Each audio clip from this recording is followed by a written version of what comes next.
whatever he's doing. So you did the dance. Oh, so that was you, the dum I did that dum. Like everyone loves doing that little shimmy because I mean it's a very slick. Like he's doing the legs, he's just doing this, and that's it. I mean it's not much.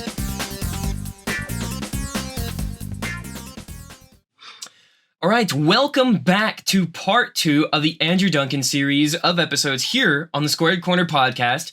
Welcome back, Andrew. How's it going? Great to be back. Yeah, it's great to have you.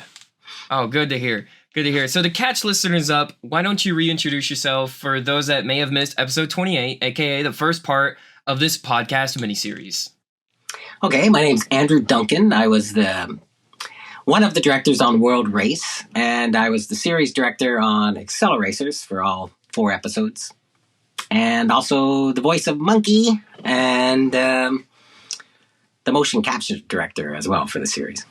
Oh, sweet. And if you couldn't tell, I mean, it's pretty obvious that he was Monkey at this point. If you couldn't tell that, I feel like we might have a problem. Yeah, you might not recognize Monkey. Yeah. Yeah, I know. So, all right, I just have to know, whose decision was it to kill Kadeem? How did the drones extract him in the end? What's going on there? I know I just skipped right through a whole bunch of stuff, yeah. But I'm on to the main point here. That was their plan. They had that idea to bring him out, and there was other characters that were also lost. I think you know of a few of them whose cars we've seen in different realms, but they were all supposed to come back. And Kadeem is the biggest redemption storyline that would ever have happened if it continued. So. Nice, that's so good. I'm so glad. I'm just glad to hear that he was gonna come back because I know. Oh yeah. I know Jeff was so upset because obviously Kadeem. If I don't know if you remember watching anything from him, but he talked about how Kadeem is like a very hopeful character. You know, in that time in 2001, it's very crazy and everything. And so, you know, even we love Kadeem. We're like, don't freaking kill Kadeem. Like, yeah, no, he's the best bro. Yeah. Yeah, he's the best bro that a bro can have. And then all of a sudden, he's the nicest of anybody. Banjee as well, I guess. I'm evil Banjee now. Castillo is also pretty nice. But oh yeah, Banjee Castillo as well. So these characters were gonna come back. All the ones mentioned. As far as I knew, and as far as I was, I had plans for Banjee. I can just tell you that we had these ideas, and I don't know if they were necessarily the ones that they were planning on doing, but we had certain ideas. Okay, and we might talk about that a little bit in the finale, actually, and that's going to be a great finale episode. So now you know, you better keep watching. No, I'm just kidding. You better keep watching. Keep up with the podcast. We love it here. And again, so thankful that you're willing to come on and do this for us. And 20 years of AcceleRacers, you know, it's crazy. I'm just so happy that people watched it. That's good. You just never knew at the time whether you're making it in a vacuum and you're hoping people are out there connecting with it and liking it. And we were there. We were there the whole time. You just didn't see us until now. Yeah, exactly. How that works, unfortunately. Yeah, you were carrying me. Yeah. Yeah, there you go. So, okay, now obviously, like I stated with how I started off my questions of very dark tone, the AcceleRacers film became much darker in the tone and in the story, actually. Characters are now introduced to a sense of death with Kadeem and Banjee, an extreme risk with how the drones crippled Dr. Tesla at the very beginning of the film, actually. Was this the decision by Mattel, or did y'all have some influence into it? I know at some point, or at this point, you know, Jeff Gomez does not come back as the transmedia storyteller, and you know, what was the difference in development cycle that changed this outlook with now you being labeled as series director? I know that was a big whole bunch of things. But essentially, let's start off at that tone and story. Yeah. Did that come from the top? It did come from the top, I think. It was something I mentioned earlier, but I'll reiterate it again here. But World Race had it's the executive from Mattel in charge of it, Rob Hudnut, was, you know, a man in his 50s, do you know what I mean? And had a certain idea and tone for the show and what he wanted to create. And then AcceleRacers he had an assistant named Ian Richter, And Ian became, who wanted to be a producer. Do you know what I mean? That's why you become an assistant to a producer, is to become a producer. Right. So when he got his shot to try at the sequel to World Race, which was going to be called AcceleRacers.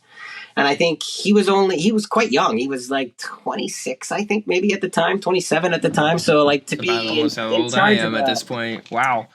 Yeah, to be in charge of something that much, do you know what I mean, at that age was pretty impressive. I was, under 40, let's just say. I was in my later 30s at the time. So then you get that sort of, you get the guy that has more experience than the guy with less experience, but the guy with less experience is in charge of the guy with more experience. So you get a lot of that sort of, that dance that goes on, in a production sense, where you're vying for control over what you can control. But by this point, I guess I'd been working since 96 in 3D animation. So, I wasn't exactly 10 years in, but getting there. So I think I had learned that it's not my show, it's their show. Do you know what I mean? And it's mine to direct, and I have a certain amount of say. But it's not like directing an animation isn't the same as what you see in directing in movies. Like when they show a director in movies, director in a movie is in charge of everything. Yeah. Do you know what I mean? And they get the say, and production people are trying to figure out how to get that vision onto screen. Whereas a director in animation is a little bit different. Whereas you're like, you're stuck between production and the client. Do you know what I mean? And you're that grease between those two wheels. Okay, do you know what I mean? Interesting, and you got to keep it running smoothly. It's your production to run. Do you know what I mean? From a creative angle. Do you know what I mean? So you're in charge of how we're going to shoot it, kind of like the tones that we want to match and hit. But of course, that's coming from the client as well. And then production's hitting you with like the expense, right? So they're looking at, what the writing is saying, and then they're saying, this looks like this is going to be very expensive. Do you know what I mean? So then how am I now, as a director, going to get what they want in the writing onto the screen at the budget point that we can hit? Right. But the tone was much darker. It came in with a darker tone. I think it came in with designs already for characters. Like I think Torque Maddox was already designed. The new look of Taro was already designed. Vert's new look, and then I think Karma was there, and Lanny Tam. Lonnie Tom, yeah. Lonnie Tam, yeah. Yep. Yeah, so I think they had that kind of thing. Oh, and Mark Wild, Wild, yeah, because he goes all crazy. Yeah, do you know what I mean? And I think that was coming from Ian. Do you know what I mean? Ian Richter. He wanted it to be darker. He wanted it to be a lot more like Fast and the Furious, and that sort of a feel where we're like, it's street racers. Do you know what I mean? That kind of thing. And I think that's why the teams got eliminated down to 2, the Metal Maniacs and the Teku. Yeah. In the sense that it was like, we don't need to have all these different teams. We just need a rivalry between 2. But that kind of fits, because I know it can be kind of hard to, 5 teams? You have 5 teams, you're trying to follow each team. It can be a little bit difficult, especially when most of the focus is on the Wave Rippers anyway. And you fall into the cartooniness at some points, right? Where you're like, all the Scorchers have to do flame things. Oh, yeah. And then all the what are the other guys? The Beast, the Dune Rats, and everything. You know what I mean? They become so segmented that you end up. It works really well for toys, and I think for a kids show. Do you know what I mean? Like that sort of stuff works really well. But I think he wanted to kind of elevate it above that and make it more of more feature-like, I think is really what he was, you know what I mean? So that's why the multiple window stuff, there's a little bit of the multiple window stuff you can kind of see in there still.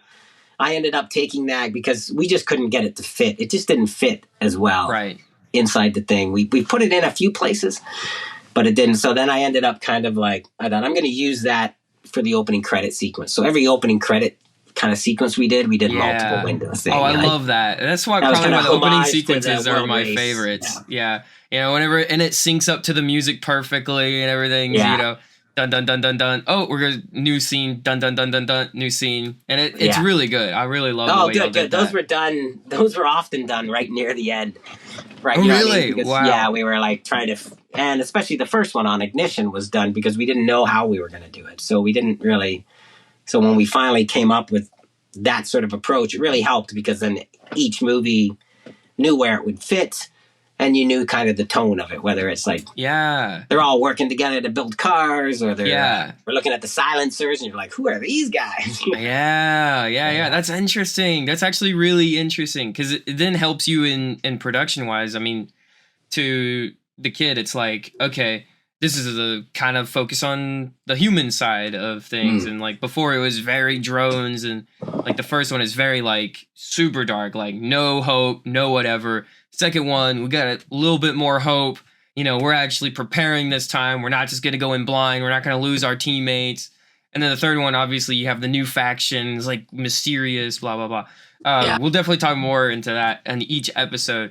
And for Ignition, you know, you said what was, and we talked about it a little bit before in the part one, but for those that didn't watch that, what was kind of the difference in, especially the character models? Because the character models now have huge feet, different clothes like I'm wearing, which is really cool. I like the clothes, but you know, the huge feet thing, I don't know about that. I don't know if I particularly enjoy it, but I mean, it's not bad. I think that was one of those, it was one of those design sensibility things, because it was one of those, and I don't know if you notice it, but you'll notice it as the movies go on.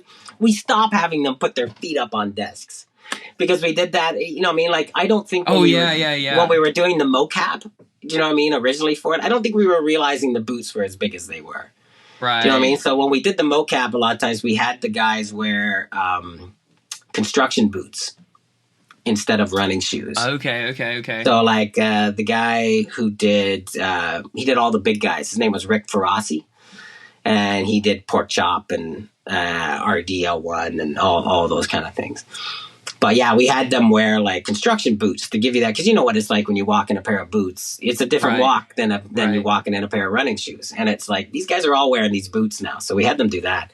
But I don't think we realized how big the boots were actually going to be. So we had characters who would sit back, I know what to do. And they'd sit back and put their feet up. Yeah. You know what I mean? Kind of thing. Yeah. And then you'd get in there and you'd be like, oh my God, look at these things. Like, what's with these ski boots? Their feet are bigger than their heads. How is this happening? No, there's a proportional kind of thing. Like it was a long time getting those designs, those character designs into 3D, because what we were doing is we were finding, again, we had a brand new, not a brand new executive, but a newer executive, right? Who hadn't been in charge before. Do you know what I mean? Mm-hmm. So we spent a lot of time on the first movie, way too much time on the first movie, getting all the character designs and stuff done and tweaking things. So finally we had I can't remember who it was, but one of the technical guys said they wanted us to match the drawing. Do you know what I mean? Okay, with the character. And we would put the character into the same pose as the drawing, the arm out, the hand down, kind of thing. Yeah. And they're like, it's not matching. So one of the technical guys took our model and busted it up to match the drawing. Do you know what I mean? So that the eye was the size, the one eye was the size it is, the other eye is the size it is. And we did all the kind of stuff, and then we showed them what that model looks like. Do you know what I mean? Yeah. This is what it looks like to get that one image. You've busted the model. It was like he looked like Picasso, right? Like his face was adjusted. Oh no! Like it was a Picasso version of the character. Oh goodness! And it was just like, that is why you can't, you know what I mean? And that's when we finally got them to only approve things based on a flat turnaround. Do you know what I mean? Like you're looking at the character front, side. Yeah. Do you know what I mean? You can't instead of the crazy 3/4 and stuff like that, because that's much harder perspective. And we wasted so much time. Do you know what I mean? We wasted so much time and money until I got to that realization that I was like, look, we're not matching the drawings, right? We're making a different thing. We're taking those, putting them into 3D. 3D is what you have to note on. Because I think it was easy for them just to say, make it like the drawing. But it's like the drawing is, you know what I mean? You know what an artist is like. They're drawing with different lenses sometimes, right? They're drawing the hand is drawn with a wide angle lens, and then the face is drawn with a medium lens. And they're not thinking about it like lenses, but they're drawing it from a perspective, right? The hand's coming really close, and you know what I mean? Yeah. So sometimes it's it's impossible to get that. Do you know what I mean? Oh yeah. And what's interesting to me is I would have thought you would have wanted to reuse some of those assets from before. Like you had Vert Wheeler already made. We did, and Taro already made, and everybody. But then we go through a series of redesigns. I mean, Vert, not so much. I mean, he looks pretty familiar. He's just a little still bit very chunkier. familiar. Taro was a big change. Yeah, Taro was is a really, I don't really know. big change. He's interesting now. I remember specifically the voice actor who does Taro. Looks a lot like Taro in World Race. Do you know what I mean? Like he looks a lot like Taro in World Race. Yeah. So then to see his character in he was a bit like, whoa, Taro, what happened to Taro? You know what I mean?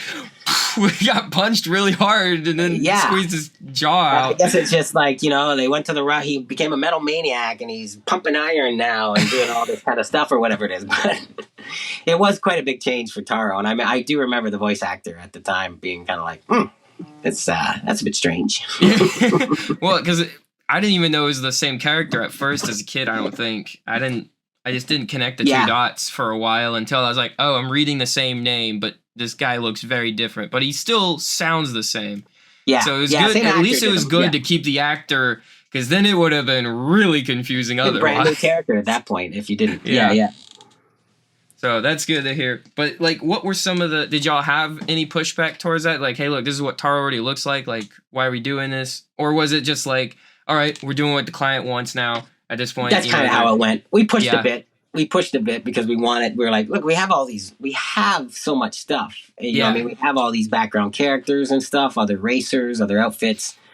But they wanted, the tone was so much different, and the new group of characters, right, was so different. The reset. Yeah, and now you don't have cell shading anymore. You have a very more detailed, like, arms are very, I don't know what to say. You got, like, spikes and everything. Like, you got a lot of different detail on their character art now. But less characters, but now it's more detailed characters, especially.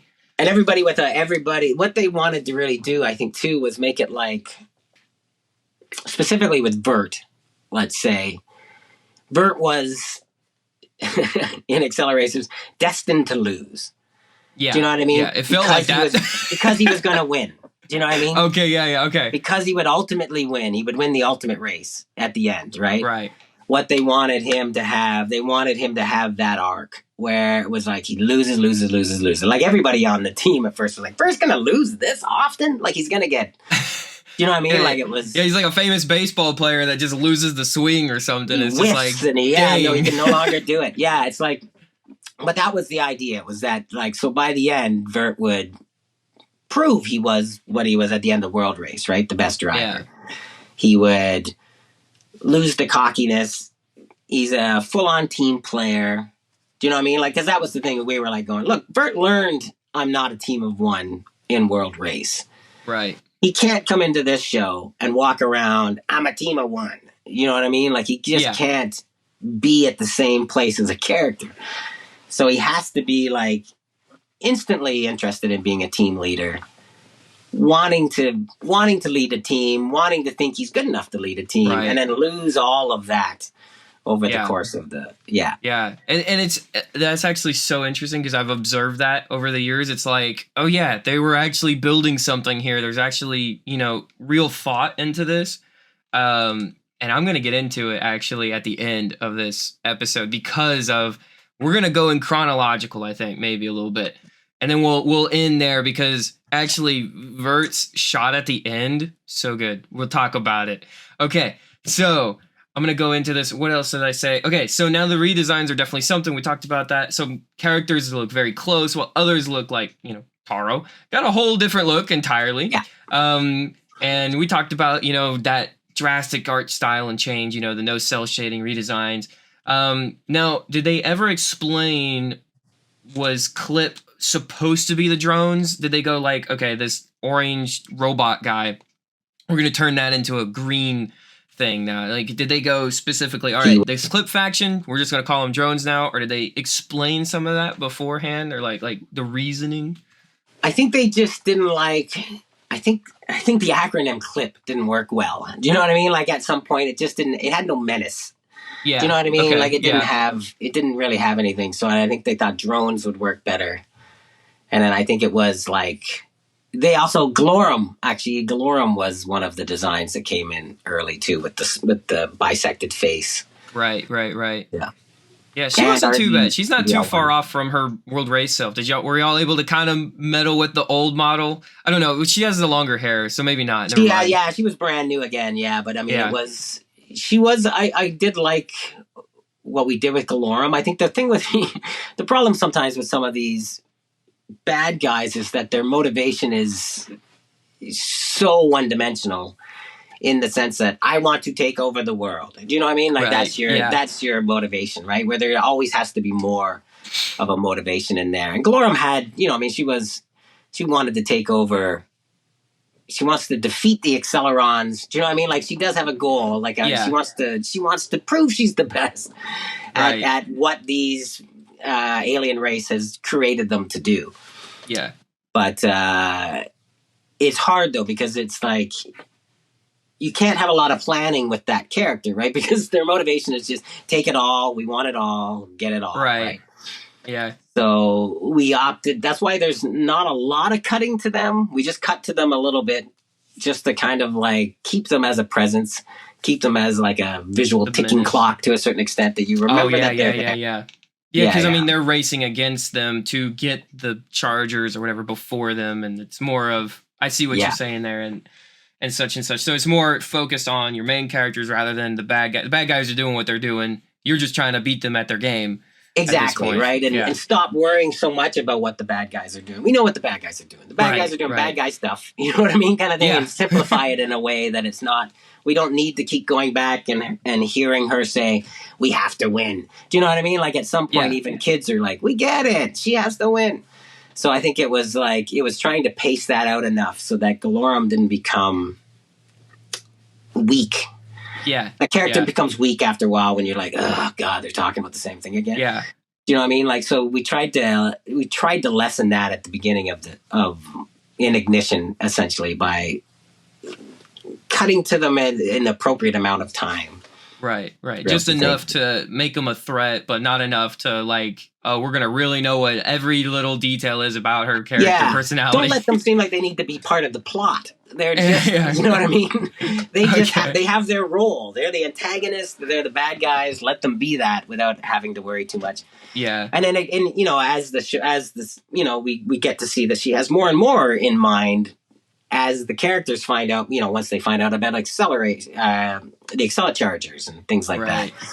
Yeah, and then it was interesting to me, like, I know we use Hot Wheel City very briefly in Ignition. It is super brief. I mean, unless, does Hot Wheel City then become the drone's headquarters? Is that what happens? Did y'all reuse that? I think that's what it is. There's brand new, I think somehow...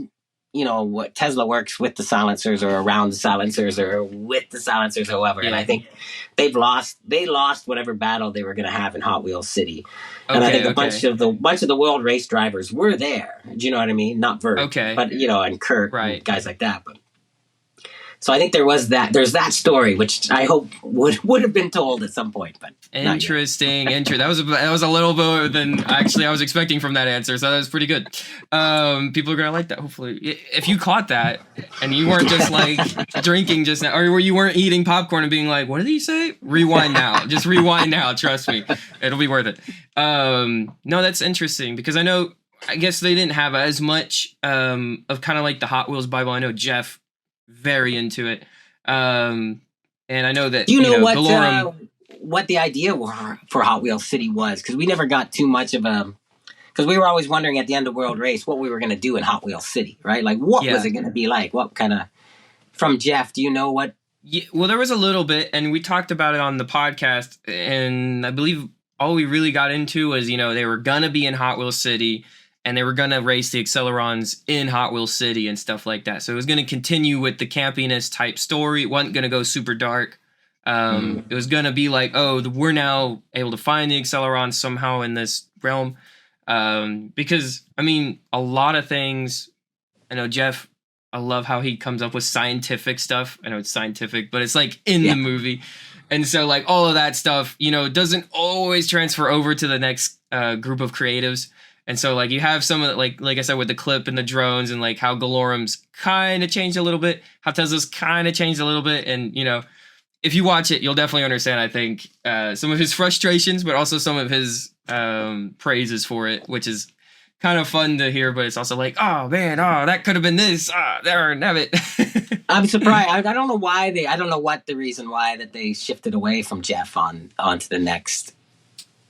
I don't know either. I'll have to ask. Hopefully, I can ask Ian. Yeah, yeah. Maybe I'll have to ask Ian about what was that like. Maybe it was just budget in terms of just having more of that marketing detail and everything. Because I know there was a lot. I mean, they didn't do the comics. Maybe that's why. Maybe they just didn't want to. Well, I was just going to say that sometimes there's things like with corporations and stuff, like the fact that Jeff would have already had connections with the comics and things like that would have made him a partner in some way that they maybe didn't want. Do you know what I mean? Like, I have no idea. I have no idea. I'm just talking out of my head. I'll have to just talk to them myself at some point. But I know how those things work sometimes, where they make these decisions going, well, part of this would then be, he would still own part of it. So like if we do a brand new thing, then we don't have to worry about it. And we get all of it. They always want all of it. Yeah. Oh, okay. Darn nabbit, those creatives. I'm sure the optimal reason was greed. Oh man, that's sad to hear. But we'll probably find out soon enough. Maybe I don't know. At some point, sure it was. Yeah. It would be. I mean, as long as there's an answer at this point.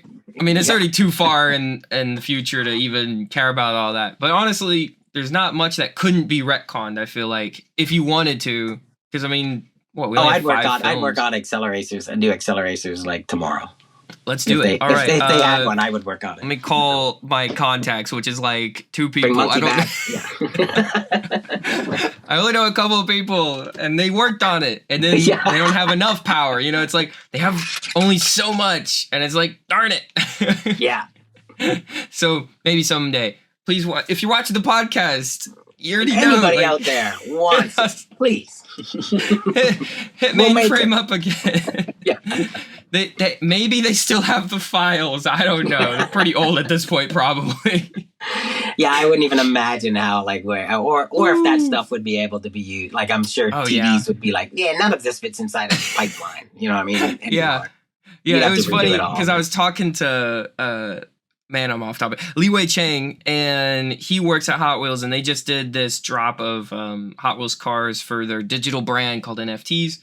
And in it, I mean, he said they had to go back, find the old 04 PSD files, and like somehow renew them and everything. And like, so he had to redo a lot of old stuff that's just like decrepit and old, and it's kind of gone now at this point. So totally understandable.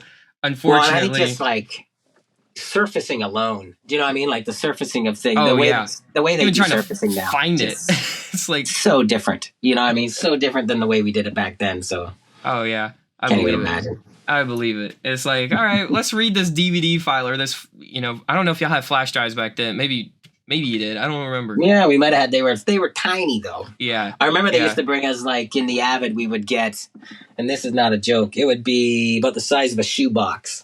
Do you know what I mean? Like, if you think about like how big a shoebox, and that was a 2 gig drive, and they would bring that in. I need more storage. Bring me 2 gigs, and they'd bring you a 2 gig drive. Yeah.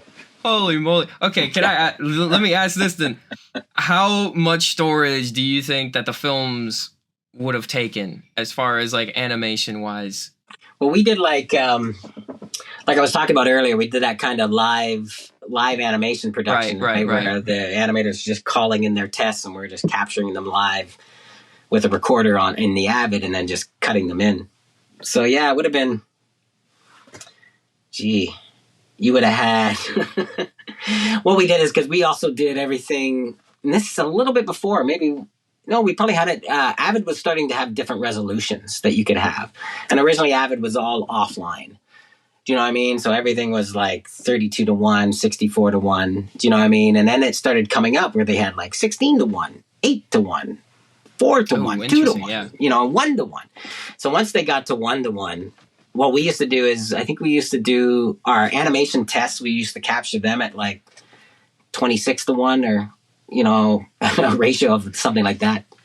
64:1, maybe even. And then we used to take in our rendering tests, You know what I mean? Like when someone would do a lighting test and show you what the final render was going to like, we would take those in at 2-to-1 or 4-to-1, so that they would be a higher quality, but they still weren't 1-to-1 yet. So I remember. So it would have been a lot, and it would all be dependent on the amount of shots, how you were directing the episode. Like, because sometimes you can get like, and with mocap, you can put like 9 cameras on that scene, right? Like, you've got all the characters are doing it. I'm shooting it over here. I'm shooting it over there. I'm shooting it over there. Yeah. Get all those cameras rendered out. Give it to the editor. Cut that together in a cool way. So sometimes you would have tons and tons of footage that you were never ever going to use, but it would be in the Avid taking up space. Yeah. Oh, that's interesting. Wow. That's cool though. That's cool. See? Okay. That was a little side note. Sorry. I was just curious. As a computer science major, I was like, this is interesting actually. Okay. How much gigabytes are we using in 2003? This is probably a lot still.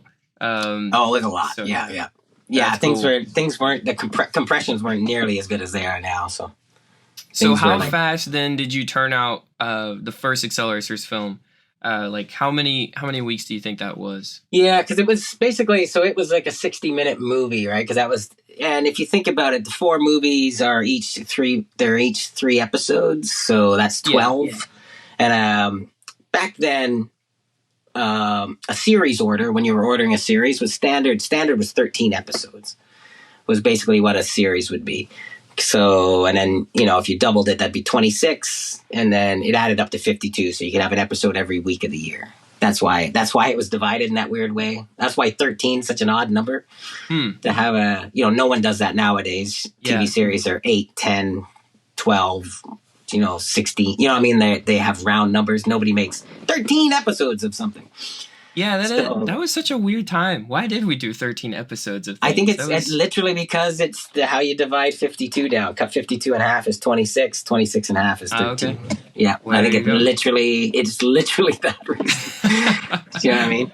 All right. So, and so we would have they would have ordered a series is basically what they were doing. Okay. So they ordered like 13 episodes, but they wanted it divided up into 4 60 minutes. And then that 13th episode was all the mini episodes. Okay. Oh, okay. They all added up to. I was actually about to ask about that. Yeah. The little jujum. Yeah. The brief cut in and cut out is just like, oh my goodness. Yeah. Why haven't we figured out how to just cut all of those into one? Yeah. But anyway, that's just another thing. That was how it would have been. So I think it was probably budgeted as a 1 season of television, and then divided into 4 3-episode chunks. Yeah. And then each 3-episode chunk would have been, again, like probably had the same budget as World Race. You know what I mean? Relatively, right? So you're looking at about 8 to 10 weeks per 20 minutes. So you're looking at 20. Yeah. So for the 61, 24 weeks, 36 weeks, I think, per movie, maybe 40. Oh, wow. Something around there, something like that, I bet. Yeah. Yeah, that's still impressive though. For 60, that's a whole movie. Plus, I guess the mini episodes even. I mean, that's and I think the mini episodes a lot of times too. What we did is, like when we started, I was starting on the first movie, Ignition, and I think it was because we were having lots of discussions with Mark Eden and Ian Richter, and Ian came to Vancouver.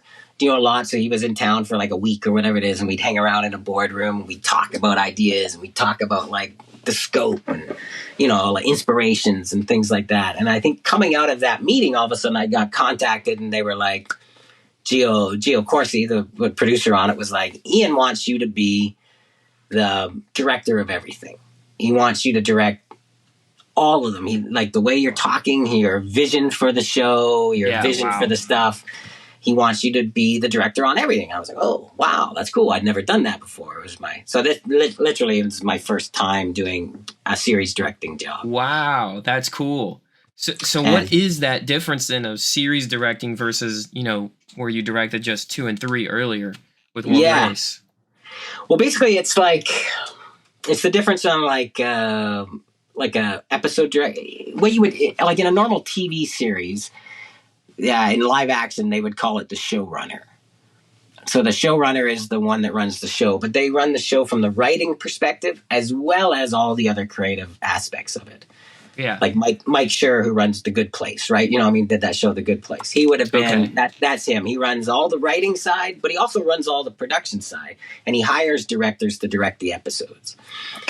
So in animation, that's kind of what the series director is half of that job.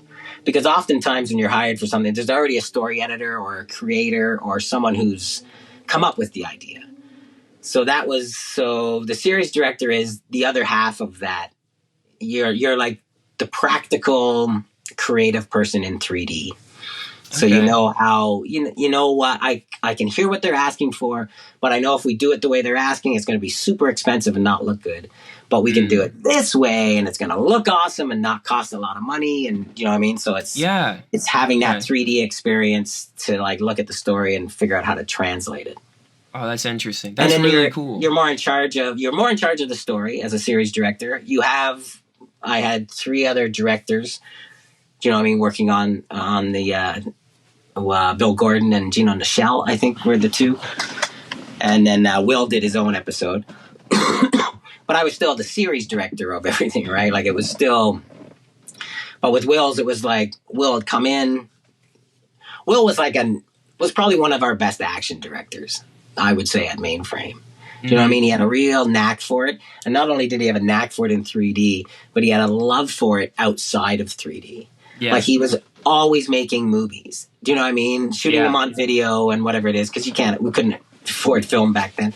But he was always shooting on videos and making action movies and, you know, like Hong Kong action flicks, as he would call them. Do you know what I mean? Like, and so it was like he did everything. Live action. So yeah, we were back into, you know, you're a series director now. That's super cool, actually. The differences and everything that you're talking about is interesting because it's like whenever you think director, you always think, you know, J.J. Abrams. They have full directive control. And what does that mean? Or even with the creators of like Avatar, for example, you know, they're considered the creators, writers, and all that stuff as well. But really, you're more of the practical. You're the guy that's like, hey, look, here's what we can do. We might change the story a little bit, you know, but it's to tweak it for the better so that it'll look better. And it's really cool to hear you say all that, especially with your expertise, because, I mean, the show does look really good in comparison with stuff from that era. It does. I think sometimes you look back on the things that you've made, do you know what I mean? Because you see the new stuff and the new technology and everything, and you think back on that stuff and you're like, oh God, what did that look like? And then I watched it again, like from the files that you sent me, and I was impressed at the quality. Even World Race, which was even older and had a completely different style, there's some beautiful stuff in that still. Do you know what I mean? So it is kind of surprising sometimes that when you look back and you're like, hey, actually, it's pretty good. That's why I'm like, guys, just look at your old stuff. It actually looks really good. I swear. It doesn't look like the 1960s animation. It's not Hanna-Barbera. It actually looks good. Well, and, again, remember the point I was telling you about, like Hot Wheels tracks being orange? Yeah. Being an important thing in that other episode. This is where it came into play, because when we got these scripts and initially for that, there was no tracks in the realms. Okay. In AcceleRacers. Right. That was all the artwork we had was like, here's the ice realm, and it's just going to be a big flat plane of art. And they're going to be kind of makes sense. Yeah, with all the like different. I was just thinking about the trading card stuff. Like all of that even hardly ever shows that kind of orange track look. There's some, but it's not always shown.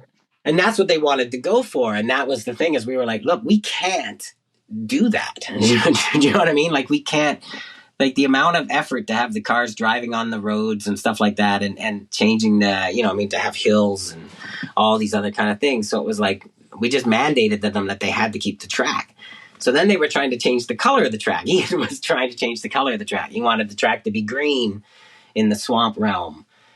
And I just would not budge on it. I would just say, look, Ian, an executive from your company told me not to change the color of the track. Do you know what I mean? Please don't get me fired. Yeah, you go to him, get him to write down that we can change the color of the track, bring that to me and I'll change the color of the track. You know what I mean? And he never could, because of course he's never going to go ask that guy. Yeah, it's all right. It's like, you know what?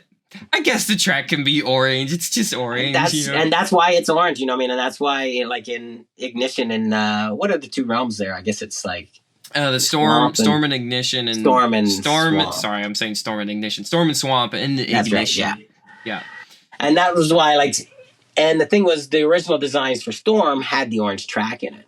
Do you know what I mean? So they were racing through the sky on these orange track, lightning going off and everything. So that was kind of cool. Then on the jungle one, they wanted them to be going, you know, over roots of trees and driving along things and everything. And that was where it was like, we can't do that. Yeah. So we forced them to keep the track in there, which I think is one of the things I'm glad we did, because it makes it specifically Hot Wheels. Yeah. Yeah. You know, and it looks good too with around. The way the overgrowth still feels like the green was kind of trying to take over it, but it didn't. Yeah. And so, you know, you can still race on it. And we did that for that kind of thing, because it was, I think that one's all about like finding the right groove, finding your groove. Yeah, you had to find the groove. Getting the groove. That's right. So it was like, I think that, so then that's where we had that green moss on the side. I think the track even changes through the episode. If you look at it when they first arrive, it's pretty much straight orange Hot Wheels track. And if you look at it down, we decided that once you're down in the swamp more so, the track has been degraded by the swamp. And that's why it looks like wood and stuff like that. So. Oh, that's good. But yeah, that's where the orange track came in. I wouldn't budge on that. Hey, that would probably be the biggest thing I had on that was that I kept the track everywhere. Yeah. I think it worked out well anyway. I had to, you know, for purposes of production. Yeah. Yeah. Well, I guess I should ask then, you know, we're talking about the new additions and stuff. You got more cars. You got new cars. You got some old cars, but then you got some new cars. One of the old cars, being the DEORA II, gets a really strange remodel, in my opinion. Some people like it more, which is fine. Not going to come after them or anything. Obviously, they're entitled to that opinion. No, I'm just messing. They're great. They love it. But like, it gets a really interesting remodel, and I almost thought for almost no reason, maybe. But is that because of the character designs changing so much that they had to remodel like the insides of the cars and like just redo them almost entirely? Something to do with that. Yeah, I can't remember why the DEORA II got a change. It's such an interesting car too, like where the whole front comes down and that's your dashboard in front of you. Like such a great car. But yeah, I'm not exactly sure what the reason was. I think it would have been, you know, Vert's feet got super huge and round. That's true. That's true. Yeah. Yeah. So there might have been something. That would have been it. Yeah. Maybe. I wouldn't have thought of that initially, because I know I saw some initial stuff leaks or whatever got out, and it was like, oh, here's the DEORA II, and it's the World Race model with the AcceleRacers livery, and it's like, well, why didn't you just do that? Yeah. It's like, I'm surprised save yourself the money. Yeah. Why are we changing so much? Yeah, because normally we would change as little as we had to if we could, right? Like we would keep everything we kept as much stuff as we could, yeah. Well, even Slingshot changes. I was surprised. It changes slightly, not as much maybe, but it was just like even that they got different headlights, and I don't know. It was just like I couldn't understand quite why it changed, and it was, as a kid, you're like, it's not that bad, and then as an adult, you're like, why'd you change it? I don't. It didn't change enough to be substance. Yeah. Yeah, it's like why I don't know. Why put the money into that out of all the things? And then cut it in half anyway. And then just get rid of it. Yeah. So heartbreaking. Oh my goodness. So heartbreaking. I know why they did it as a business standard. They had different toys now. But that's what a heartbreaker as a kid. Yeah. Especially, what is it? Because then Kadeem and his car, they, boom. And then, or fall off the edge or whatever. I still don't get that. How did you explain that? How can you explain that for maybe people that are like, okay, how do the drones get Kadeem out of his car through the realm gate back into their place? Good question. I would say that's a good question. It's a great question. I don't know. That's a really good question. Not such a great answer, I'll tell you. But I think, it's something like that. I think... honestly, I bet you it was one of those things that was missed at the very beginning about how it was. Because I think later on, there's something that shows the drones when they get marky. Yeah, they You know what I find mean? Marky We see them legitimately, do and that. they grab him. And So I think we maybe couldn't do it earlier because we were still hiding the drones a bit. okay. I think that would have been. I'd have to look. No, the drones, were they just racing each other, or the drones were already there at that point? I can't remember. Drones.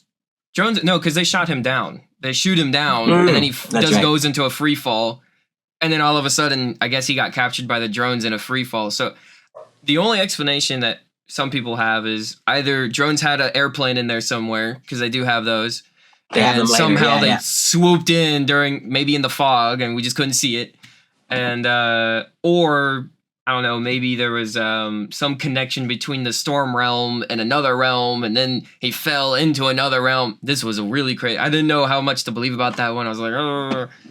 Well, then it's the weird thing too, because you're situation. like in World Race, they could go back into a place that they'd already been to. Right. You know what I mean? Like, because Banjee takes they couldn't go back to practice. Go get him. Yeah. Whereas in like this one, because of the Wheel of Power and its rotating rings and the combo lock getting, it only opens the one that's open. So it's like, and that was what I think was supposed to be set up in that one with Banjee's car being in the swamp realm, is that it was like, oh, Tesla's had people racing here before, and they've been in this swamp one before and lost, obviously. Yeah. But it was like never really explained totally. What happened to Banjee? Yeah, I'd love to know. No, I'll tell you what my idea is, or maybe I can save it. You can tell me what. No, go for it, especially for this part. How did he escape? Maybe. How do you think he escaped? I think that Banjee and a few other drivers who were probably in the Road Beast or whatever, like what was her name? Esmeralda. Oh, Esmeralda. Yeah. Yeah. So I think there's a couple of those racers were still with Tesla. They get lost in this realm. Do you know what I mean? And I think they're still. I always had the idea. I wanted Banjee and a group of racers to come back out of one of those realms. They've been like they're realm runners or whatever you want to call them, right? Where they're going from realm to realm, but they don't have the cars. Do you know what I mean? Because they've lost all their vehicles. So they're like these hitchhikers, basically. Oh my goodness. Trying to get out of the thing. But I wanted them to be this new group of characters, right? Like, so there'd be the Teku, the Metal Maniac, we've got the Silencers, we've got the stuff, and then you'd have Banjee and his ragged, like scrappy gang, ragged rebels, you know what I mean, kind of thing, like where they're like they've had hard knocks, they've been living on a hard scrabble existence. Oh, that's funny, because I know the official, I say official because it was a toy. The official Banjee is apparently a silencer all of a sudden. Is what's been confirmed through a couple of people. So that's what I was thinking, that Banjee would have probably become a silencer like later. You know what I mean? Okay. So he's surviving, and then, you know what? This Tesla guy, get out of here. I'm going to work for the other guy. Well, I think at some point, though, all those groups had to combine, right? Like at some point, it's like, what's the point of being, you know what I mean? Like it's how like the Earth always comes together when there's an alien invasion, you know what I mean? Kind of thing. All the countries of the Earth band together to fight the aliens. I mean, that's what these characters needed to do at some point, right? And whether or not it's the Silencers had some sort of, I don't know, like agenda that Tesla, but Tesla has like is the most selfish agenda. Do you know what I mean? Yeah. Of any character ever. So I mean, how could they be any worse? And Vert's dad's one of them, right? Like, so what? Yeah. Yeah, what's going on there? We'll talk about more of that in the fourth, or like at the end of World Race. Remember when Vert's dad is just there? Yeah, he just shows up. What? Yeah, because apparently he involved with Tesla in the past. Apparently, you know what I mean? from Jeff is that, you know, Vert's dad had a falling out with Tesla because of something, and Vert's dad's dad, so his grandparent, is the Wheeler, the Jack Wheeler in the 69 cartoon. So we have that whole kind of connection. And so Jeff had always alluded to, maybe there's something special about this line of, you know, Wheeler characters. Yeah. And, you know, they're like main character types, you know, they got their tropes, and like there's something special racing about them. And so Vert's dad apparently was very unhappy with how Tesla roped Vert in all of a sudden, and while he's away on some type of military business. That would have been a good scene to see. You know what I mean? Like later on from the other angle. You know what I mean? And right, you see Tesla and Vert's dad sitting there having this like conversation where like, you broke the rules. What the hell are you bringing my son in here for? What are you doing, man? What are you doing? And then oh, hi, Vert. Yeah. The whole time. They got the real nice now. And then he has to pretend like, what's this button do? Knowing exactly what it does. Yeah, exactly what it does. And then, of course, how Gig gets rebuilt as a Silencer character now, but is under the radar. I don't know. Anyway, that's just some fan stuff. That's unfortunately pseudo-official explanations. Of that, a lot of that sometimes too is like, and it's and this isn't, but it's like, hey, we have a model that looks. Do you know what I mean? Like, we need to show a Silencer drone flying around in the sky. We have a model of Gig already. What if we change the colors of them? And then that's what it is. Do you know what I mean? Like sometimes there's crazy, and sometimes in the best ways. Do you know what I mean? Like a production thing makes now all of a sudden Gig is a Silencer. Do you know what I mean? Like, and that connection now has to be made. And I think, I don't think that's the reason why, but it could be. There you go.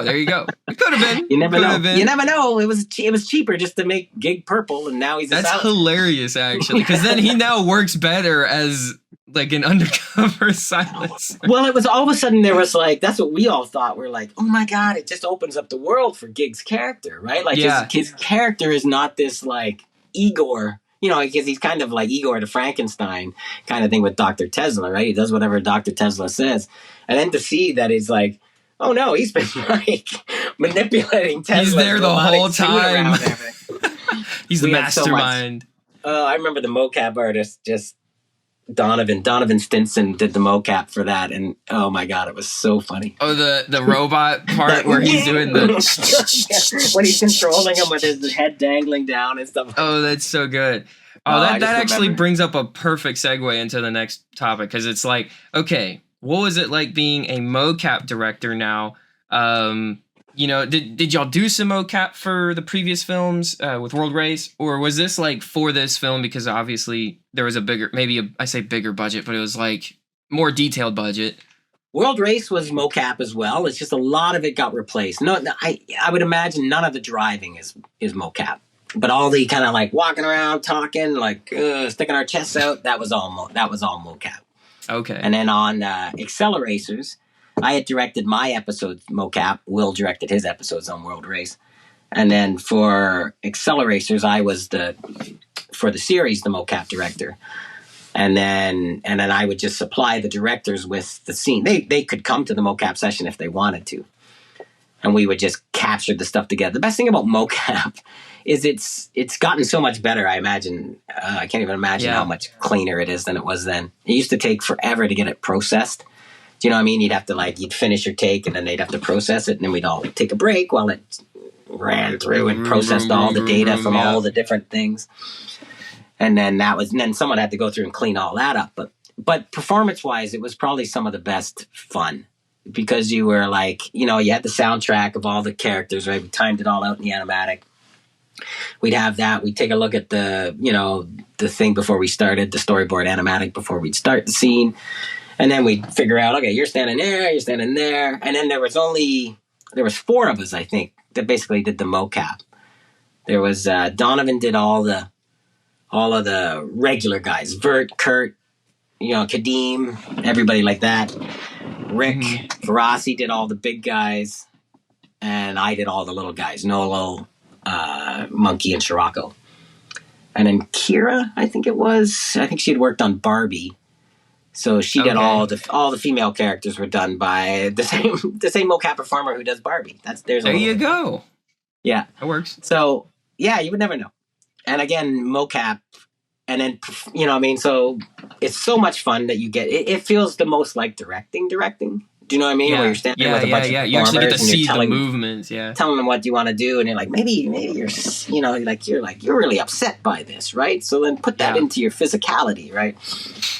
So that sort of stuff. But I mean, I will say, I had signed up right away. I want to do the mocap for Monkey. I want to do it. I'm going to do the voice. I'm going to do the mocap. I'm Andy Serkis here, right? You know what I mean? I'm pulling the full thing. Yeah. But the very first day I went to that shoot, and then I went and I put that suit on, and I was a little bit heavier back then.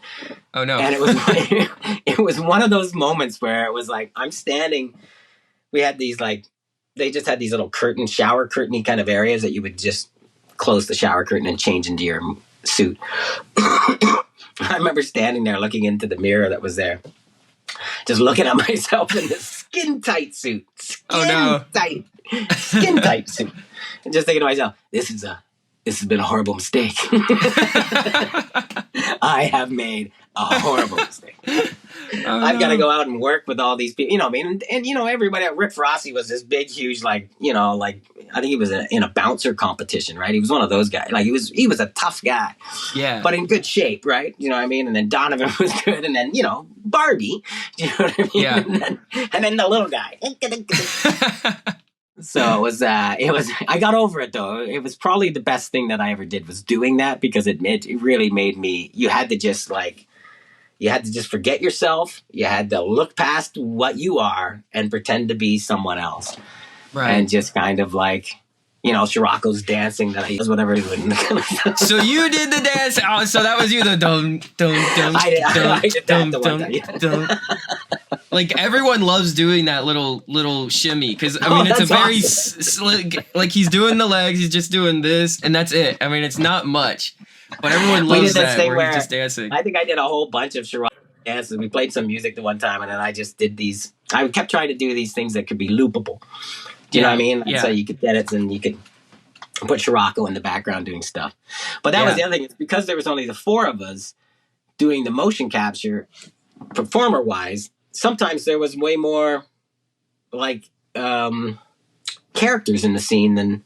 let's say they're all sitting around sitting around the conference room, and there's all the characters. We would do that with, Rick being Taro, me being...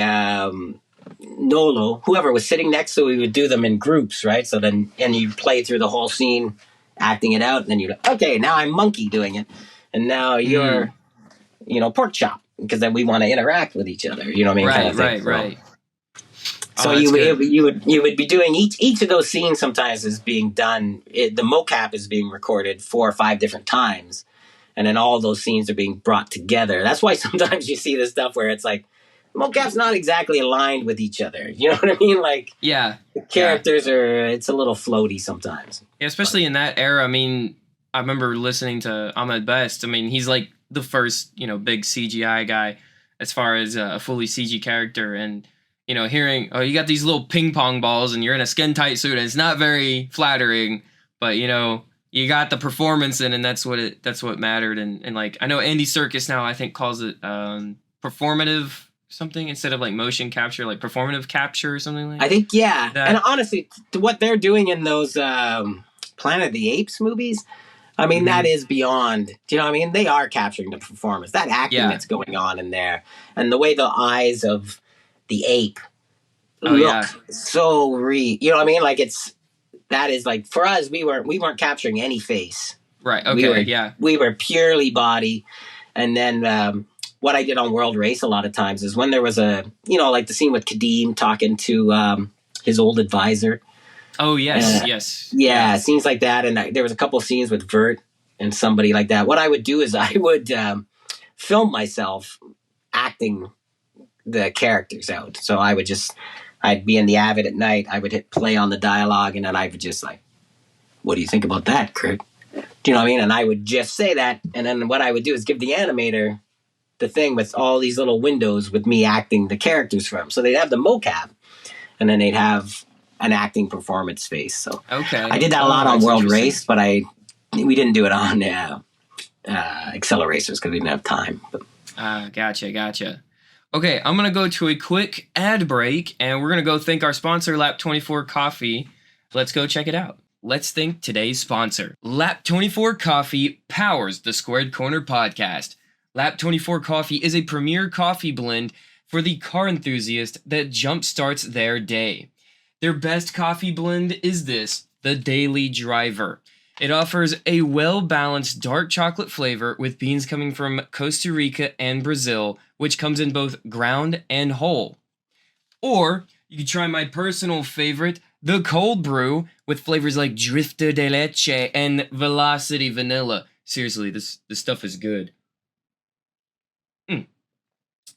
Viewers of the show can use JayCee with 2 E's at checkout for 10% off. That's JayCee at lap24coffee.com. And as a bonus, you can receive a JayCee Squared trading card. That's right. If it wasn't good enough for 10% off, you also get a JayCee Squared trading card. So for any of your Lap 24 offerings, beans or cold brew, go to lap24coffee.com and use code JayCee with 2 E's. Lap 24 Coffee, the premium choice for car enthusiasts. Thanks for sponsoring the Squared Corner podcast. Ad break. Oh, thank you to Lap 24 Coffee. All right, so talking about some of the awesomeness that is Ignition. Actually, you know what? I'm gonna back up. So how did you cast yourself as Monkey? You know, how did you allow that to happen? Because it's like, you know, you're the director, series director and everything. It's like, you know what? I could do that guy, you know? It is a lot of that. It is a lot of, There's a lot of ego involved, for sure. Basically what it was is when they came in with the story, they had a character named Monkey. And he was, they described his voice as Steve Buscemi. So it was like a Steve Buscemi type voice. And I was like, that's my voice. And then the only thing that was different, he was 6'2". Oh, wow. He was a 6 foot tall character. Yeah, he was taller than Torque. Oh, man. Yeah, he was like, wow. Yeah, it was really weird. And he was about the same height as like Pork Chop. So I was just kind of like, so as we were moving along, I just kept saying to someone, like, I said to Ian, I said to the producers, you know what I mean? I was like, I don't know if I'm going to be able to work on a show that has a character named Monkey who has my voice and I'm not doing it. You know what I mean? I'm not saying I'm not going to work on a show like that. I'm just saying you guys are going to have to put up with a whole bunch of the one time, you know what I mean? From a guy who's like, how come I'm not the voice of Monkey? I mean, and we got 4 of these things, right? So it's going to be a long time. You're going to have to listen to me talk about it if you don't cast me as Monkey. And that's basically it. I just kept saying, look, like, I am going to not stop talking about it. Like, I will complain about it through every movie. If I have to listen to a voice actor copy my voice, because I'm going to be at the voice records, right? I'm like, hey, how about you do it like this? Okay, how about you do it? You know what I mean? You're going to be like, oh my God. Do it like me. and so they decided they would give me a shot. So what they said, look, sweet. We'll give you a chance. It's not an audition, but we'll give you, like, you can do it. But we're going to record the voice with a professional voice actor first. So what we did is we recorded all of Ignition with voice actor Sam Vincent. Amazing voice actor. He was on, I think he might be in Battle Force 5. But he played Monkey for the first record. And he was like, this feels really weird because I'm just copying your voice. But we didn't tell him I was also going to do. So we recorded the whole script with the cast. He played Monkey. And then at the end of that, I went into the booth and then I re-recorded all of Monkey's dialogue alone. And then it was the hardest thing. You know that kind of thing when you, like you've done recording stuff like this, you know what I mean? Like you're all ready to do it. Everything's okay, all ready to go. You set yourself in front of the mic, you put the headphones on and... Froze. You freeze up. Yeah. You know, you're just like, oh my God. And you can't speak. And you're like, everything's uncomfortable. That's what it was. And it was like, first couple lines of that thing, I was ruining it. Do you know what I mean? I was doing a horrible job. And I could tell I was doing a horrible job. And I've been on the other side of the glass. And I can see them, but I can't hear them in the control booth. And I've been on that side. And I'm like, they think I'm doing a horrible job. Do you know what I mean? So I'm standing in the room going, oh my God, I think I'm doing a horrible job. I think they think I'm doing a horrible job. And then at one point, it just kind of like, it took me like 10 lines. Do you know what I mean? 10 different, in the first couple, Monkey's first few lines are like, hey, are we all going to go that way? Do you know what I mean? Like, like there's nothing to grab onto. Yeah, they're ready. Yeah, they're ready. Yeah, Let's go. Basically, they're not going to wait forever, Wild. You know what I mean? Like, there's not a lot to grab onto. So it wasn't till like later in the script where I actually had a line that was more than one, 5 words or something. It was like a few sentences. And I started getting into it. I could see on the other side of there, they were all laughing. As I was doing this stuff, I would do my deliveries and then I'd see them all and they'd all be like killing themselves laughing and that kind of stuff. So I was like, okay, it's getting better. So then what we did is we went back at the end and I re-recorded the first 20 lines again with the new attitude of being Monkey after doing the whole thing. Yeah, getting that. And then, they sent it to the other execs at Mattel and they all agreed. They were all like, yeah, no, he's great. So they gave me the job. Yay! Yeah, it would have been horrible, man. I would have been. It'd been horrible because I wouldn't have had you on, and it would have been just like you just complain and complain about it constantly. I would have been the most annoying person that everybody after a while would have been. Why don't you just shut up? But that was why I was like, "There's no way I'm not. There's no way you got a character named Monkey," and then I made him shorter. Do you know what I mean? We shrunk him down. We shrunk him down. Smarter. We were like, it should be my height, and that's why. And then, that way I could play everybody, Nolo and Shirako. And it was actually, neat because, you do a lot of, I don't know if you did all the crouching work. Like, he does a lot of crouching and, like, jumping on things is very popular with him.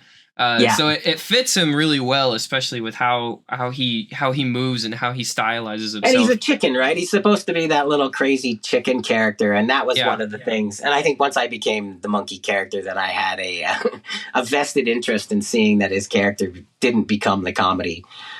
The annoying comedy relief guy, even though he was kind of to a certain extent. I was about to ask, how was that? How hard or easy was it to kind of nail the comedic moments for Monkey? I know in the first one, he just keeps talking about money the entire time, obviously because of the $5 million check in the World Race, kind of explains it a little bit. And he's like, no! And then he finds out always yelling, pork chop! Yeah, he's always yelling pork chop. When he doesn't get paid, he's like, no! Yeah. And then Lonnie's like, what the heck? Like, no. So what was that kind of like, balancing him? Because, he does bring some of that comedic tone, and it does help. Personally, I think it helps a little bit because it is a kid's show still at the end of the day.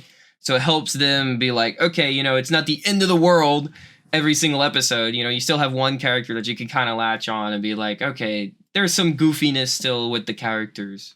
Well, I think we figured out how to use him by 3, the third movie, I think, was how, because even in the second one, he does stuff, but he's still a little, he's not exactly there. But by 3, I think we figured out that he's the coward that does brave things.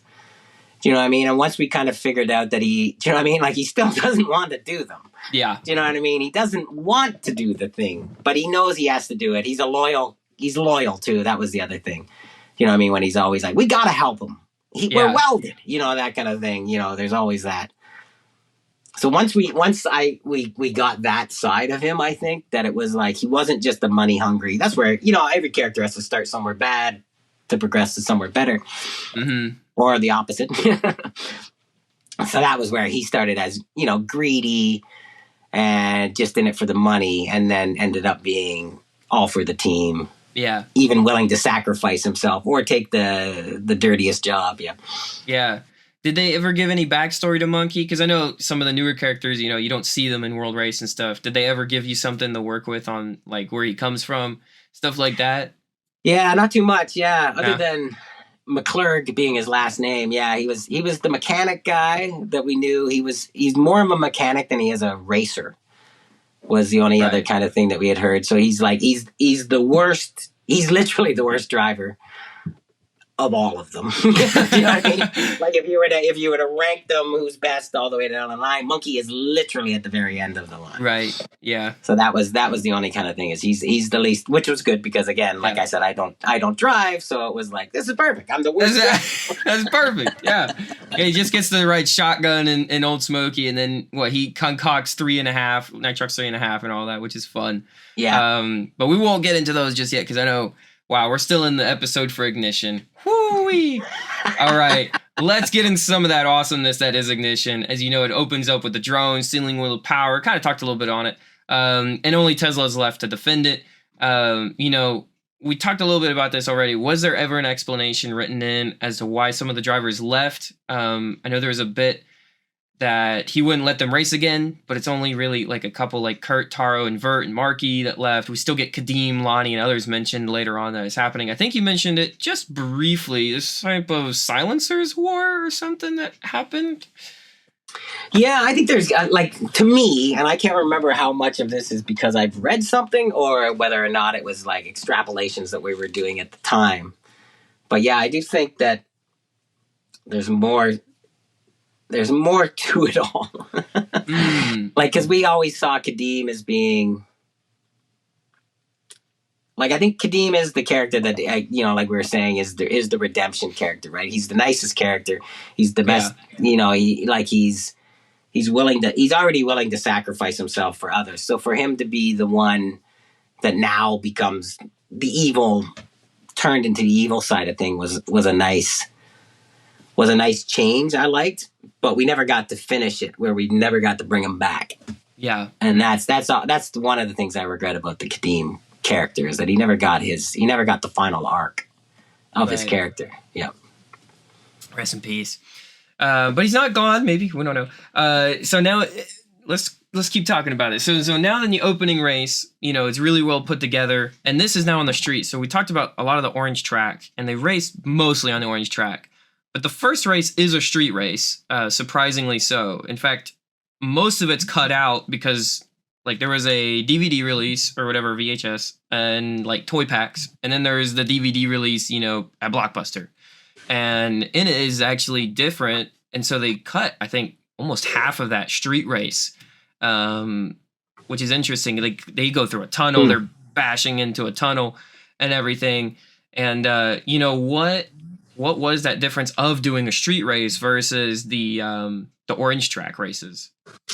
I think the one thing too about it, if you look, the difference between World Race and AcceleRacers 2 is they all drove with helmets in the World Race while they were on orange track, and that was the thing, is they were driving kind of. Do they wear a helmet when they race at the beginning? They do put their helmets on. Don't. No, they don't. In fact, they don't wear helmets through the entire first movie, I don't think. Yeah.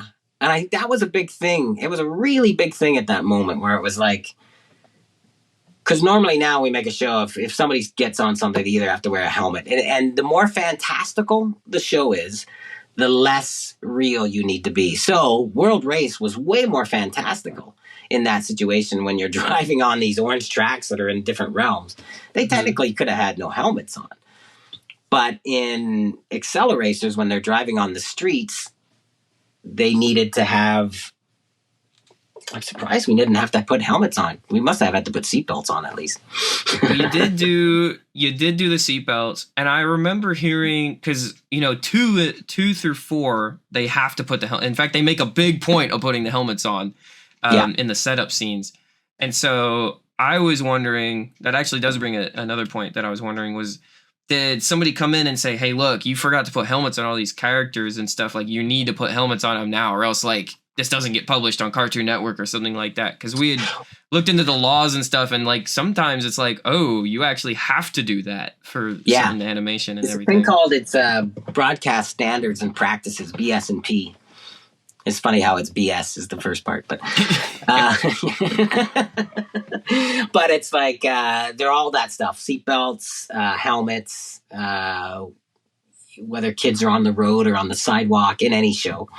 Do you know what I mean? All that BS&P standard stuff. So back then, you had to have racers wear helmets, and I think they were pushing it. I think they got away with some sort of thing because we were on the tracks, later on because we'd be racing on the tracks, and I think they might have got a little bit of trouble for that first race being not on tracks, being on like the street race, the intro street race. So there might have been something to that. But interesting. Actually, no, I'm thinking. No, I still think they didn't wear helmets. I'm trying to think. Someone's gonna look it up and they'll comment below. So just do that. Well, I'm trying to think. I'm thinking of Wild's always driving around with his helmet. Kurt might have had a helmet on. No, Wild did not have a helmet because I believe he goes Go Wild. Yeah, because he's just got the spiky hair. Whenever I want them all, Torque. You want, and he's making a big deal about himself, which is quite funny. Like. I did have some questions about, the reason to change Marky, but you kind of already explained that already with, they just came to you and it was just like, I think it was, I think it was like, it was I learned now in prison, all right, okay, now we're doing this. Remember we were all like, what does that mean? Like, what did you learn? Why are you pushing your brother down? What's happening here? What happened? Oh my goodness, yeah. What are we talking about? Did they ever explain that to you, like what he does in prison, like what got him into prison, or they're just like prison? I think Kirk kind of explains it in Ultimate Race. He said, some deal. There was a deal that went wrong, and I tried to get him out, but he was too tied into it. Yeah, he got out, but it's still like, Kirk, you're pretty much to blame still. Yeah. Do you know what I mean? Like, you're like, hey, buddy, it's a bad deal. But, yeah, that's interesting. Yeah, that was just like, wonder what kind of deal went down. What kind of deal are we talking about here that has to do with the Grand Prix racer? Like, what are we doing? Now, and by the end, too, Marky has like a robotic arm, too. Oh, yeah. You know what I mean? Like, he's got like a drone arm. That's got to come in handy. Yeah, right? Yeah. Yeah. If only we could have seen what happened afterwards. Yeah. So what time span... Because we did talk, actually, this is interesting. What time span do you think it was between Tesla getting hurt and then trying to contact Vert and the others? So from when he falls down in the desert to, because at that point he probably hasn't built the Acceledrome, but we cut for a while. So I'm maybe 6 months or something. I don't know how long it takes him to build something. I would think he already has the Acceledrome. I think he has the Acceledrome to when he goes into that first... into Hot Wheels City kind of thing. Oh, no, he wouldn't, though, because he wouldn't have the Acceledrome until he has the Wheel of Power, right? Because the Wheel of Power, it's a holographic Wheel of Power, that big huge one, right? That he uses in all the different representations, but it's like connected to the real one. Yeah, somehow. Not sure how that works, but... That the Silencers apparently have, I think. Yeah. Yeah, now they ended up with it at the end. They end up with it, I can't remember. Yeah, at the end. It's an interesting little segue. I've always... never quite understood the start. I know it's like Stargate. I mean, because he had it at the beginning, right? Like at the end of World Race, Vert gives it to him, right? No, Vert puts it back. That's right. Well, he gives it to him first, and they use it to, everything. Knock out all of half of North America, and then he puts it back afterwards, saying, wisdom is a circle. Gotta receive. So that still exists in Hot Wheels City, you would think, and Tesla is using this 3D holo creation of it. Yeah. That's an interesting thought. Yeah, I think I have some theories on it, but maybe then, so the Acceledrome might already be built at this point. He just isn't utilizing it yet. And then he can utilize it after, they blow up his Tesla's cube and everything, which is always, that was a kind of cool little area to look at. It's just decrepit. It's only been 2 years. That thing's gone. Yeah. Yeah, the place, because I guess it was, they never really attack it much in that the ending of World Race, but it's like the cube. Yeah. The cube thing, I think it was all smashed up in that episode when they do the race out to it as well. Yeah, which was just interesting. It just fell apart so quickly. I would say it's probably a couple years. I'd say it's either a couple years, either if he had they say it's a 2-year gap only because Vert's age is 16 to 18.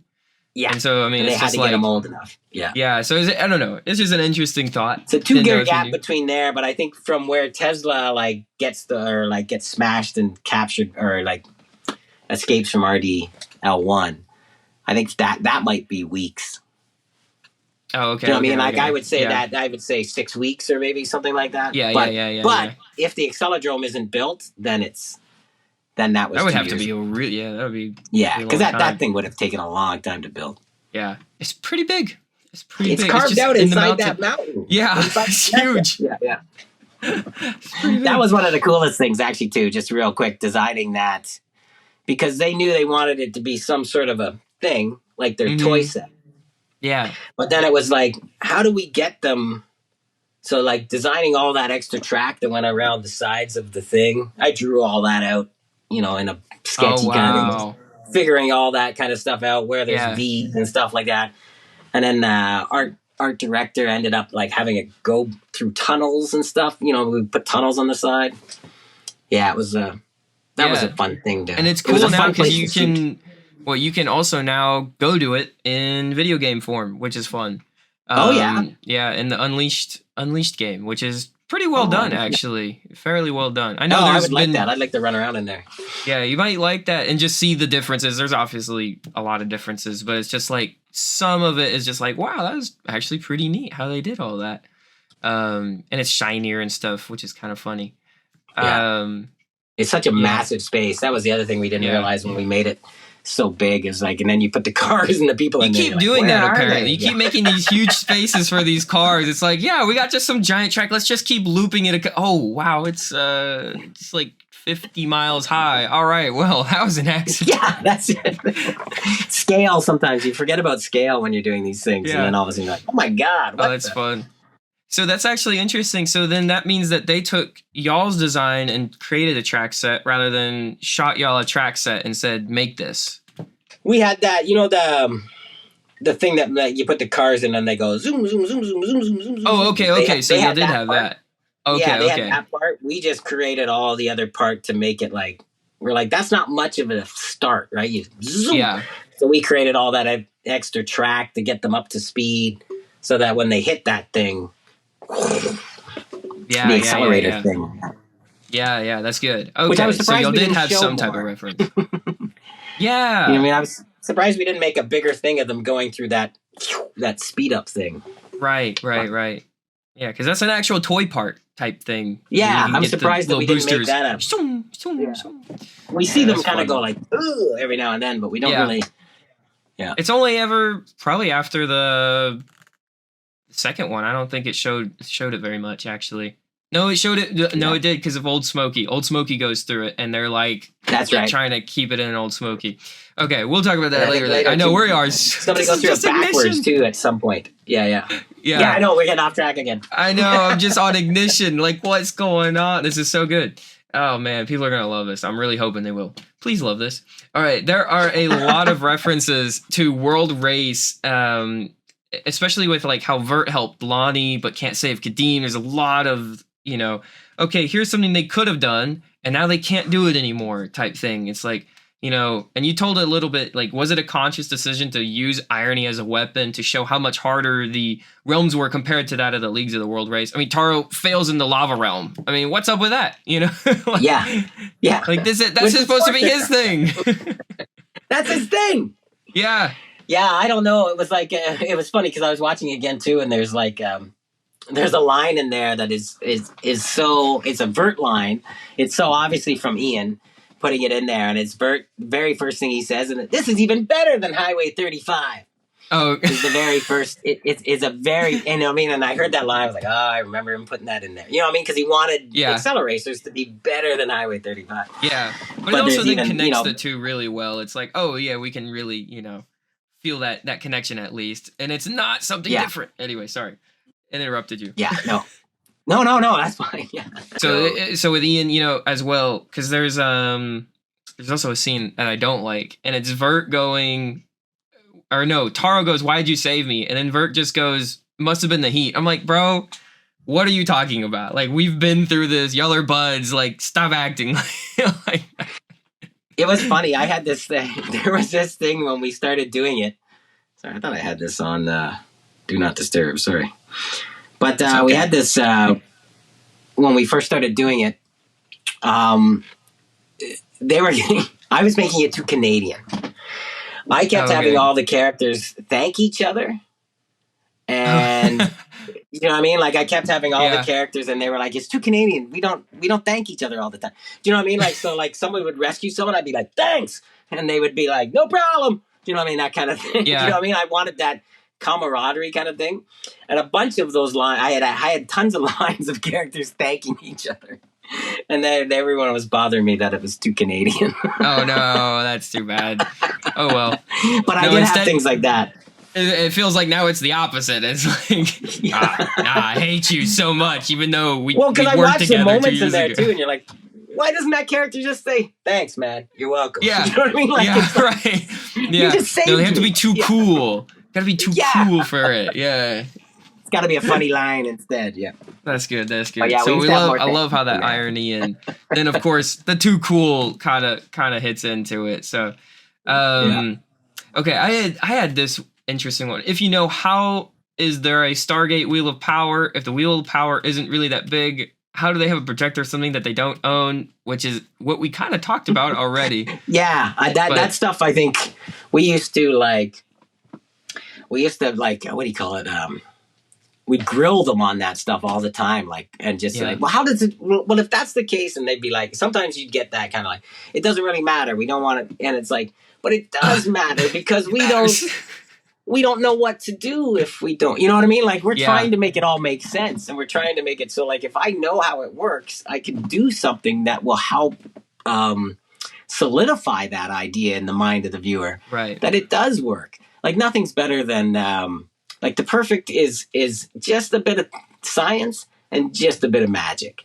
Right. Do you know what I mean? That's what you need in these shows, right? Just enough of science where we can call it something like the emergency driver return.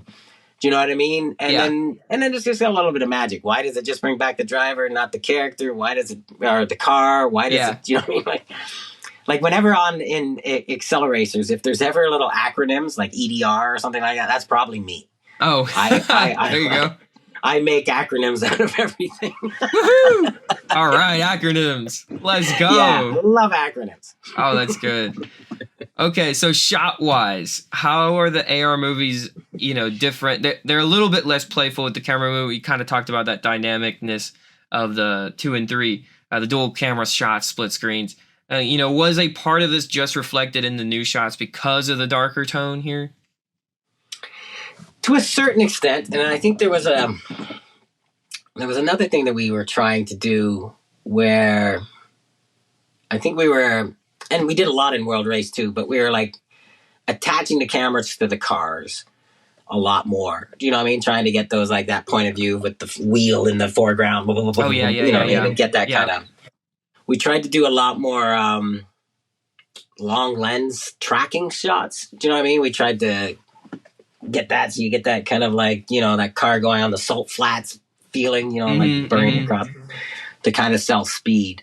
Yeah. Because we found sometimes on World Race does it really well, but sometimes you'd get a little bit of a lack of speed when everything was sped up. Do you know what I mean? Like, so when the camera was moving fast and the cars were moving fast and we're all moving down the road together, we're getting a nice sense of speed as long as we have that world around us in the wide angle view or whatever it is that can be moving around. But when you're cutting in tight, all of a sudden you're just getting a blur going by or something. Yeah. So we were trying to kind of like amp up a new approach to that, maybe in a way, like to try some different things. But I do think the World Race did some crazier moves in World Race, I think. Mm-hmm. There are some kind of nutty moves in there. There are some crazy ones, yeah. There's still some crazy ones in there. AcceleRacers. But I think World Race, I think we pushed it more on World Race and then we pulled it back a bit, I think, yeah. Oh, interesting. Cool. All right, was it fun trying to come up with ideas on how the realms would look in 3D? What kind of reference were y'all given to work on? Because, again, people love it, and they try to recreate them in their own video games, such as Distance and everything like that. What was that like, trying to come up with ideas for Storm Realm, Swamp Realm specifically, I think, or even some of the other ones?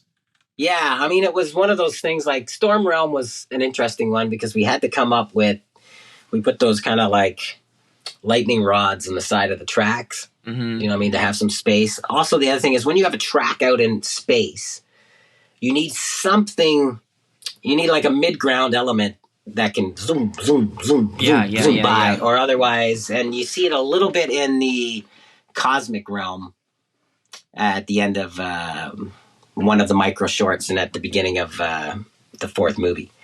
You know what I mean? It's like you lose your sense of speed when there's so much distance beyond you. So that's why initially we put those lightning rods in to give us a foreground, mid-ground element that could be zipping by the cars.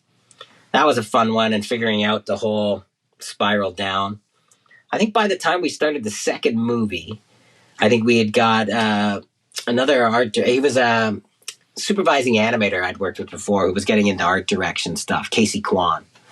And we got him on board, and he started kind of pre-vising sets out for us.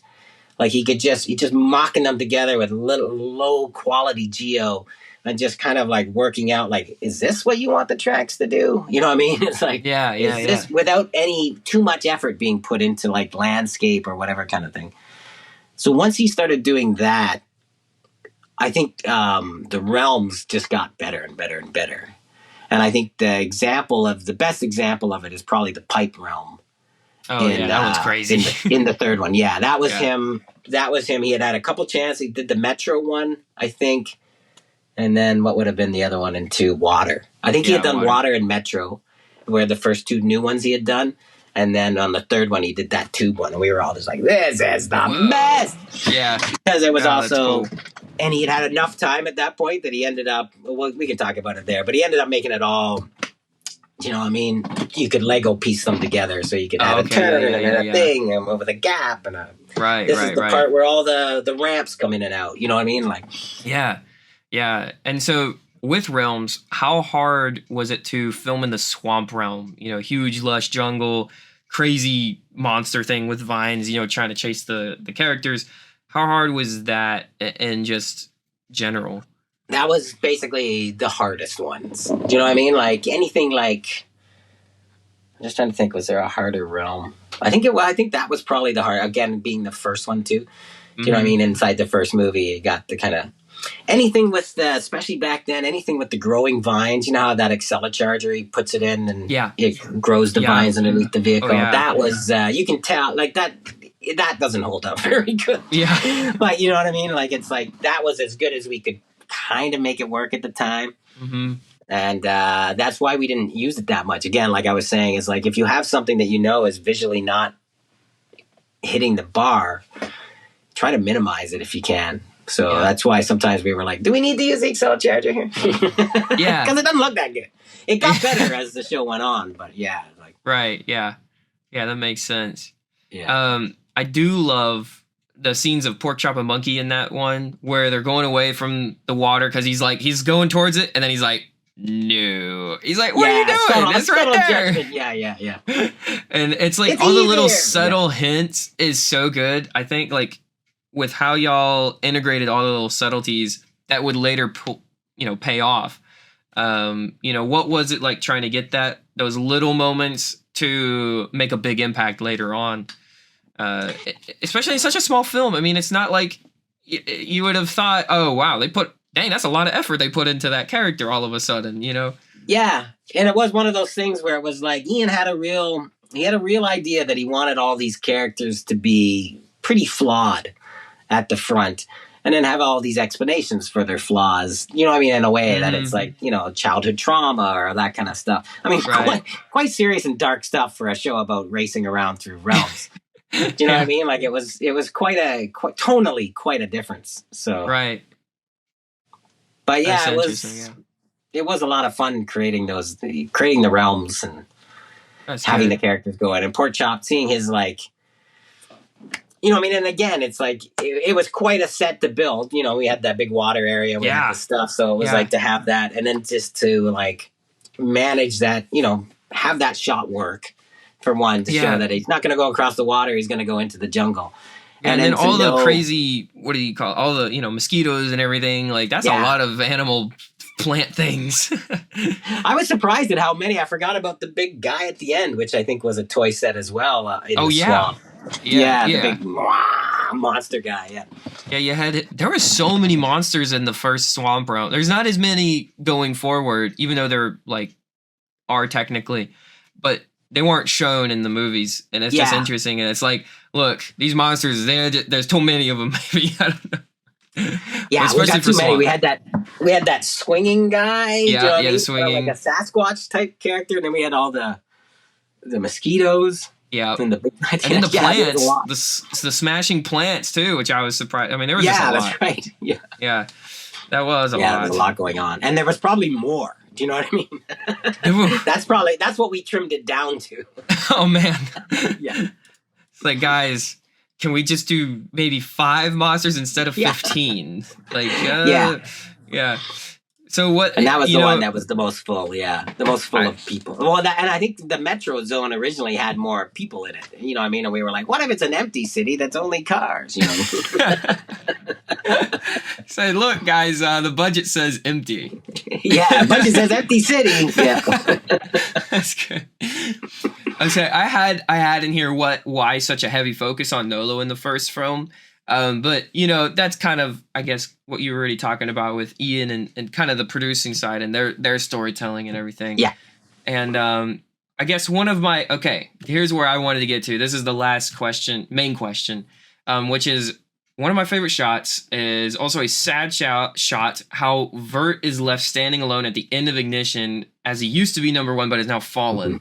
Mm-hmm. What was the idea for his character arc going into the films? We did talk about that. And then, visually, did you have that kind of in mind? Like you show, like this was the main character, now everyone's leaving him, and it just ends on just him standing there. And I was just like, everyone crazy. has something else to do. Yeah, they all drive away and leave him there. I think. Yeah, it's like you didn't give him a lift to like. Yeah, it's like, dang, that's so sad. But it was very emotional for Vert fans. I mean, as he's just not the main leader anymore. And it was the whole goal of that was like to start you off with the one thing and then to be like, what, Bert's not it anymore? Yeah. So that was a very good shot, by the way. I just want to say that, shout that out, good, because I really like that shot. It did emotionally what it was supposed to. So yeah, made me feel for him, man. What did he ever do to them? And also, rest in peace, the DEORA II got cut in half. It just, that's right. Yeah, whatever happened to that? And he brings the droid. He brings not the droid, the drone back too. He does get half of the drone back, which is something interesting. You know what? He added more to that story than they thought he did. He brings Sparky into the picture, and that's the best thing ever. Sparky, that was all me, I think. Oh, really? I think I was the one that kept going on like, let's let Monkey do something with the droid. I think they had, not the droid, the drone. But they had, I think they had used the drone. In the next episode, Karma is kind of like testing with it. She's racing. Yeah, testing out its driving skills and seeing what it is. That's what they had. And then it was going to attack again. And they knocked it out. You know what I mean? And then that was going to be the end of it. Yeah. And then I was kind of like, I don't know. I don't think that's the end of it. He added a character. Let's go. I added a character who I did the voice for, too. Yeah. Nepotism. Yeah. I think last few questions, and these are a little bit easier. What Easter eggs, if any, do you remember placing perhaps in Ignition? Other than I think Banjee would have been the biggest thing, his card. Because there was a lot of people that were just like, what's that? Yeah. Oh, no. And then there's a lot of people that were like, what is that? Is that Banjee's card? Yeah. And then I guess what else? Did you cut anything that you would have liked to keep into Ignition? Other than the street race, which technically is still, in the films. Yeah. I think we had some things. I think we had a little more character interactions on some of the moments that we ended up having to cut for time. And I think it did a nicer job at that setup of the characters when they're all arriving in the Acceledrome and they meet Kadeem. Actually, no, it's when they meet Kadeem in the busted out square cube. Okay. Yeah. Yeah, before they go to the Acceledrome. There's some stuff in there, I think, that was, there was a little bit of a nicer character moment, some cooler interaction things, if I recall, that ended up getting trimmed for time. And we just made everybody so kind of serious. Yeah. Do you know what I mean? Kind of thing. But it was a bit more if I recall, there was a bit more like Vert and Kadeem, like, hey, there was a bit more of that kind of stuff. Mm-hmm. And a bit more of like, Kadeem Taro. Yeah. Do you know what I mean? Like we had more of that kind of stuff. I think too, a lot of times there was a lot of stuff written in there that was just a little bit beyond the capability of what we could do facial animation wise, in terms of really selling off these emotions. The first couple, Ignition specifically, has a few moments in there where some of the character reactions are like, I don't know if that's the best one. Do you know what I mean? Like, I don't know if that's selling out the feeling that it should or not, but time. Time constraints. No, but that's interesting to hear. We can always imagine. Do you have anything else to add before we move on to the next film in the series? I don't think so. I think that's good. All right. I'll probably end up talking about something at some point. All right. Yeah, we'll get into more on the next episode of Dragon Ball Z. No, I'm kidding. All right. Where can people find your work and/or /follow you? I think AndrewMonkeyDuncan.com. That's my portfolio site, so you can contact me through there as well. I think I'm on Twitter. If I'm still on Twitter, or X, I guess it's called now. Yeah. But I think I'm Monkey Duncan Blue Sky. I'm there as well. There you go. All right, well, awesome. And you can find me under every social media under the sun: YouTube, TikTok, Instagram, Twitter, X, Discord, and more. Just search up JayCee squared. That's JayCee squared, like the math term. Lastly, a huge shout out to the members that make this content possible. At the time of this recording, they are Aiden Winsky, Slingshot Kurt 847, AcceleRacers, Ratchet RPG 01, and Asher Logbeck. Thank you guys so much for your support. As of July 16th, 2026, David A 4794, Newts, Qua, Warlock Account, Aiden Winsky, Low GFM, The White Backing, Acceler23, ZZ Nino Glaze, Blissful Eliaku, SCF Official 3178, Alseg, Atrieth 5506, Crazy Gamer, Clown of Everywhere, John T, Ratchet RPG 01, and Citrus 3. Thank you guys so much for supporting the Squared Corner podcast. And then here we go and there we go. There it is. Yeah, we got the double thumbs firework. The thumbs up firework. I love it. All right. We will see you next time on the third entry of this mini-series celebrating the 20th anniversary of AcceleRacers and more. Please rate the podcast, as it does help boost the numbers and show what you think of it. And hopefully Mattel sees this. So thank you again so much. We're going to see you guys in then part 3. Here we go. Bye. Bye, everybody. This has been the Squared Corner podcast. Music composed by Steve Rockett. Video and audio recording by Riverside.fm. Video and audio editing by JayCee Squared. Art by Allison Segovia. And lastly, supported by you, the viewer. Thank you.